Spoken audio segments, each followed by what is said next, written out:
नयगढ़ जिला अंतर्गत गणिया ब्लॉक अधीन आकाश होटेल पाखरे राज्य राजपथ दे एक बारहा अतिक्रम करुला। यह समय एक अजणा गाड़ी मंगलवार दिन धक्का देइथिबा जोगु बारहाटीर अवस्था गुरुतर हो पड़ता।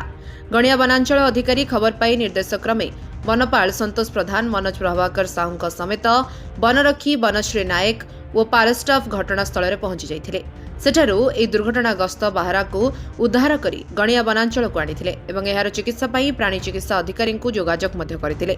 सहकारी प्राणी चिकित्सा अधिकारी राजेश कुमार साहू बारहाटी को परीक्षा निरीक्षा पर मृत घोषणा करथिले। बारहाटी को परीक्षा निरीक्षा पर मृत घोषणा करथिले। अपराह्न मृत बारहा को वनांचल कार्यालय परिसर में पोति दिया जाइथिला। ई बारहाटी 2 वर्षर और आनुमानिक 60 केजी ओजन हेबो बोली फरेस्टर सूचना देथिले। किंतु दुखर विषय गाड़ी चालकांक बेपोरिया गाड़ी चालना, द्रुत गति रे गाड़ी चालना, मद्यपान करी गाड़ी चालना जोगु एभली निरीह प्राणी मानकर जीवन जीवा सहित अप्रीतिकर परिस्थिति सृष्टि होउछि बोली बुद्धिजीवी महल रे तीव्र निंदा करा जाउछि। गणियारू सदाशिव पात्रंक रिपोर्ट, लिव लाइफ ओडिया।